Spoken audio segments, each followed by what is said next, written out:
Hi, everyone. Thanks, Roya. This is a really, really amazing opportunity to have Assemblymember Garcia back with us live after really years since 2016 now of championing the home cooking movement and initializing it here in California and around the country. So we had the good fortune to meet Assemblymember Garcia back in 2016 when we were first looking at sponsoring a bill in California. We'd talked to a number of members in the California Assembly and Senate, and Assemblymember Garcia was the one who stepped forward and said, look, I've been seeing this in my county. He represents parts of the Inland Empire and Riverside County, and has seen that people, particularly in the Latinx community, have been doing this, selling tamales, doing home-based businesses for many years. And he was not satisfied with having the only answer that he could give them be no. And so starting in 2016, we had the really high privilege of working with Assemblymember Garcia, a number of other folks in his office, including Rex Scott, who's on the call with us today. And it took us 2 years to get the first bill across the line. It took us another year to do the cleanup bill, AB 377. And then over the past few years, with the little hiccups of COVID and other hiccups that have been happening in the world, we've really had to keep fighting and keep the pressure on, honestly, to roll out something that nationally is a very new concept still. And even though it's been a couple of years and there haven't been any major public health outbreaks as feared by the regulators, and there haven't been any huge complaints from neighbors or public safety concerns, all the things that we've sort of heard from the beginning would be the problems with this. It's still new, and we've been fortunate that Assemblymember Garcia has stuck with us as a partner, and even this year now, seeing that as we exit the pandemic and people are still really in need of new economic opportunities to get back on their feet, we were able to work with Assemblymember Garcia and his office to put some actually $8 million into the budget for next year in California to help with the rollout and implementation of this bill that's been really wanting to get more of a boost and wanting more support for the small business owners that are ready, but potentially have hurdles to getting these permits, even though they're available. And so without further ado, I'd like to introduce Assemblymember Garcia, and he's also joined, I know, by Rex Scott from his office, who's been a key champion and doing a lot of the legwork behind the scenes all these years. And so we're thrilled to have both of them with us today, and happy to have Assemblymember Garcia share some words now, and maybe a little bit of why he's stuck with it all this time. And thank you, Matt. Thank you, Roya. Thank you for that introduction. My camera's off. I'm traveling through the district en route from one meeting in Imperial County to another. But look, I want to just thank you all for bringing this idea to our office. It was one of those things where when you presented the idea, it made total sense to us.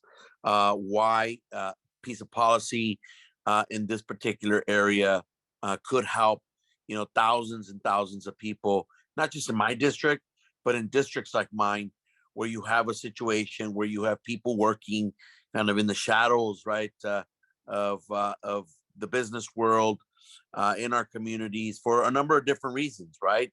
And what first came to mind was the immigrant families in my district that are trying to make ends meet, and that they're utilizing their talents. They're utilizing the skills that they were born with, that they were trained to have, and that they have a passion for. And that's, cooking food, feeding people, and making people happy, right? That's what food does, right? And it brings people together. And so I saw an opportunity to look at it through the lens of the decriminalization of something that is looked upon in a way where if you're doing that, it is illegal, and therefore you can get cited, fined, and in some, crazy places and in circumstances, even prosecuted, to the letter of the law. And we've seen that happen in other places along the way where we've met people specifically who were, punished for trying to make ends meet. We've seen an opportunity to create what is, I think, the first stepping stone into becoming a self-determined, independent small business owner, right? A path to be created for people to move into that direction with the hopes that if they had a dream of going into a storefront, it all started in their own kitchen at their home, right? And then we also got to see an opportunity that it is in communities of color, in communities where the economics are challenging, opportunities are few to none to come by, to really just be uplifting for a community from an economic standpoint, right? Looking at it through the lens of economic development, right?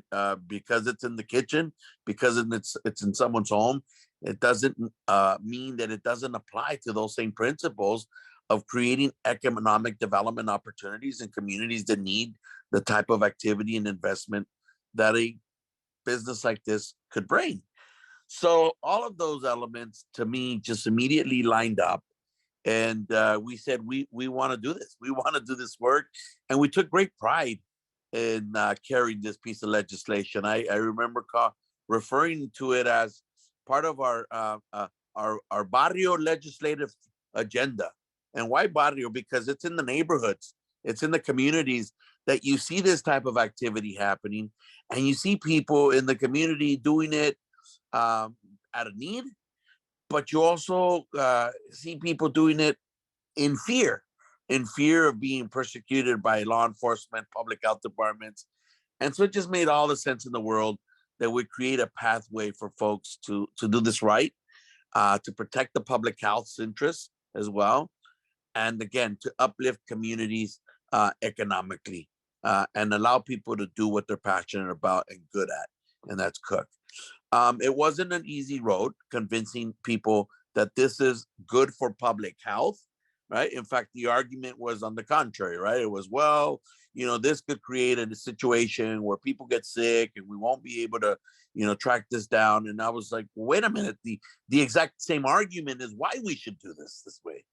Is so that there's some structure and some form of accountability when people are actually entering into the space, that we can actually have a direct contact and communication where this food is coming from, right? And so, I mean, you all did an amazing job in just working the advocacy side of the legislature to be able to move this policy forward against the will of what we had on some committees, public health experts, doctors, right, arguing the case that this was not going to be a good situation in communities as it relates to protecting people's public health. And I think we just kind of flipped the script on them and said, well, that's a good reason to do this, is to protect people's interests when it comes to public health.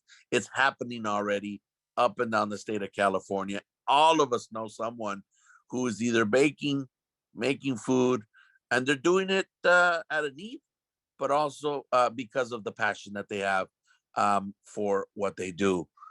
For us, we know that in our community, we've seen in Riverside County and Imperial County, they've taken on a proactive role in informing and educating folks about the law and the opportunities that it presents.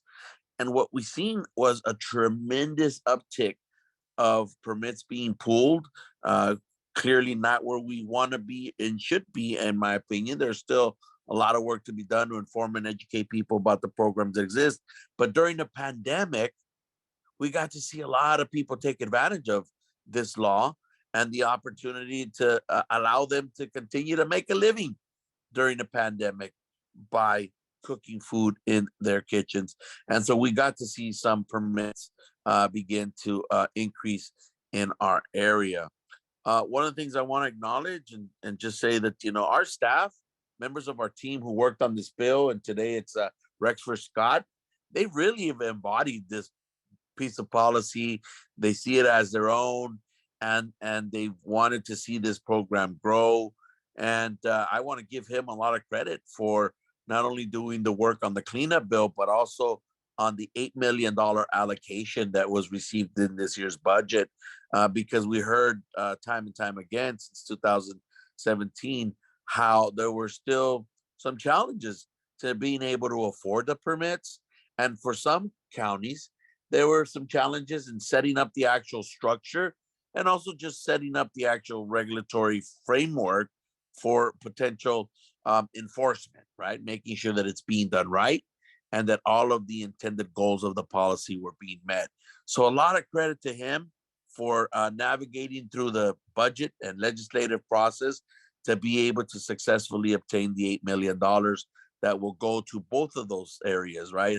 Supporting folks who want to get licensed, and then of course those agencies that really need the capacity building to be able to enforce what is ultimately the permit. So I needed to make sure that I gave him some props on that, because he brought the idea forward.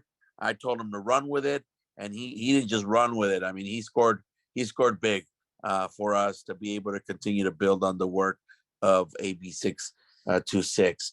But look, for me, this has been a magnificent experience, knowing that we actually are creating opportunities for real people on real time, and that it's really keeping people their hopes alive as it relates to someday, for some of them, owning their own restaurant, for someday opening up that storefront bakery. And in some cases, you know, that woman who's selling tamales at the park, you know, actually doing it in some legitimate manner, and allowing for more people to have a taste of what, you know, they're making. And so I'm just really proud that we were able to work on this piece of policy, and thank you all for your advocacy on this. We couldn't have done it without your support, your persistence. And I'll tell you, we know that during the pandemic, this policy made a major difference in the lives of a lot of people, trying to make sure that they stayed alive and kept a roof over their heads, and of course, food on their own table as well. So I'll stop there. Thank you again for the opportunity to share a few words. And thank you all for your work. It's been a great experience thus far. Thank you so much, Assembly Member, and thank you, Rex. It really has been such an honor and a privilege working with both of you and your whole office. And you know, we've talked a lot about how this work takes a village, and there are hundreds of people, if not thousands, who have contributed in big and small ways over the years. But in special recognition of your contributions this year, we're trying a new thing, which is this is going to be our inaugural year offering offering up the Movement Catalyst Award. And we specifically wanted to recognize Rex and Assemblymember Garcia. Rexford Scott, the senior legislative aide for the office that has led a lot of this work, and Assemblymember Garcia as this year's 2022 movement catalysts for the home cooking movement. And for everyone else who's on the call, you can keep in the back of your head that there'll be some new recognitions next year. So maybe it will probably be one of you, knowing a lot of you and how much you are contributing. But it's been 6 years now, and Assemblymember Garcia and Rex have both been tireless. And you know, we wouldn't be where we are today in California, or frankly nationally, with this legalization movement without you guys. So thank you again on behalf of all of us at the Cook Alliance, and onward and upward. Thank you so much again, Assemblymember Garcia, Rex. This is just an incredible accomplishment, and we can't wait to continue building on it.